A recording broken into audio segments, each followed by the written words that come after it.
So this is the commander in chief of all placements. This is Mars in the 10th and it happens to be one of my personal favorites.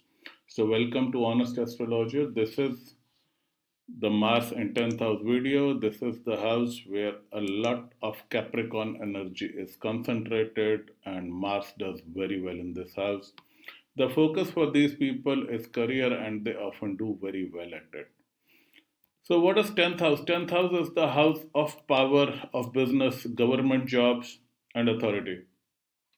I have usually seen that people with a strong 10th house end up in government jobs or at least in powerful position, and at the very least, they run their own business.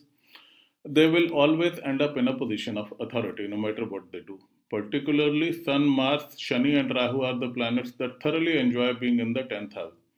Others are also comfortable here, but these technically take the cake. Almost every planet, barring Ketu, enjoys being in 10th house and gives good results. But Sun, Mars, and Shani they enjoy the most because they have a deep relationship with Capricorn. Not only does this house have power, it also has the impact of Mars's exaltation energy. And as it happens to be the natural house of Capricorn. So as we know, Mars is the fighting power of the person, and like we discussed in a previous video, fourth house Mars is not considered a good Mars. It often creates conflict with the family and makes a person little cowardly. Somebody whose energy, aggression, and focus is towards his family and house only. But 10th house Mars is the polar opposite. These guys are winners in life. Thanks to this placement, this person is a go getter, usually a workaholic, a boss figure who is also a commander in chief of his people. These people like to spend time outside, mostly at their workplace, and are thrilled by challenges. So let's go and check this out for the record. Hindu scriptures give this yoga a beautiful name called Kuldipak Yoga. This is your typical overachiever of the family and the guy who is usually the leading light of the family. This is one of the most coveted yogas in astrology, especially for male natives. So, point number one, this is the commander in chief. 10th house Mars is the zenith of Mars energy. He is in his best possible placement. This house contains Mars's exaltation energy and is its most powerful position. So while Sun and Mars both love to be in this house, Sun in the 10th is the warrior king and Mars in the 10th is the commander in chief or Senapati.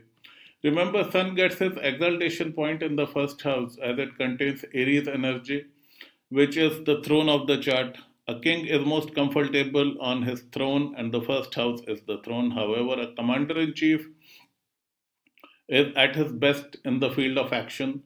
So I consider Sun in first as the best placement for Sun and Mars as 10th as the best placement for Mars.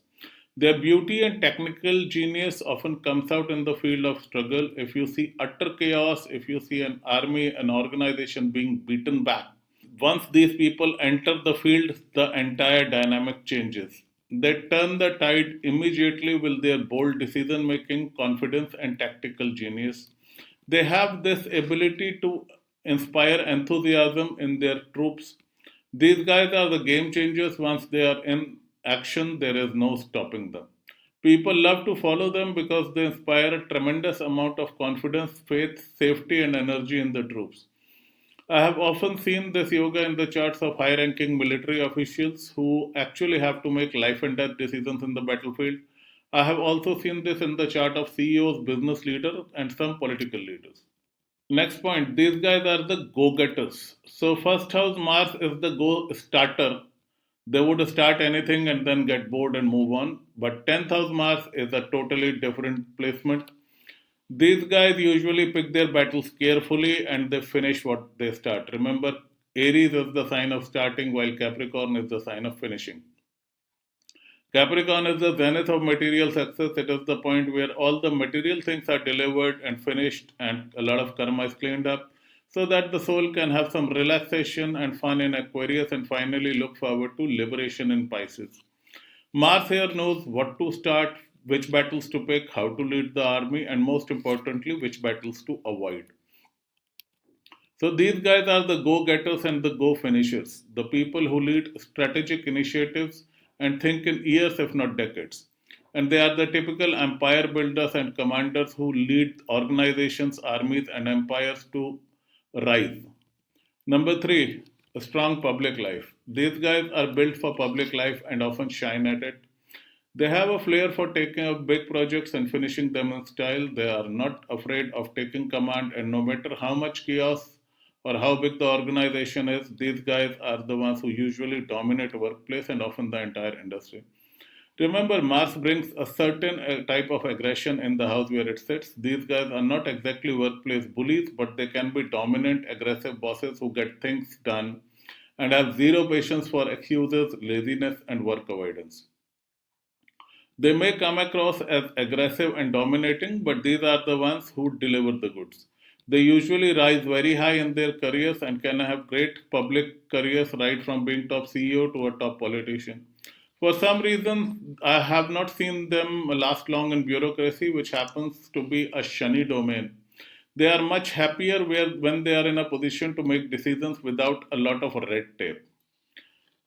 Next point, these guys can be bossy. So, like we have discussed, next to Sun, Mars can be most bossy. Remember, whenever Capricorn energy is heavy in the chart, the native tends to be a little bossy, particularly if Sun and Mars are placed there. Capricorn has the boss energy, it's the boss of all bosses. So, the 10th house is the highest point of Mars exaltation. So, it brings the boss energy. But they are not your corporate bullies, their anger is measured and contemplated. Not like Mars first blind. And the Mars Fury this time is controlled by the boundaries of Capricorn and Shani energy.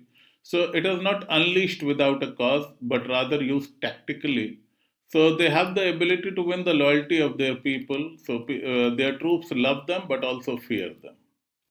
Next point, they can have children issues and acidity. So while 10th house Mars is an awesome placement when it comes to career, it is not a great placement to when it comes to personal life. Like I've always said, it a very strong 10th house often ruins a person's personal life.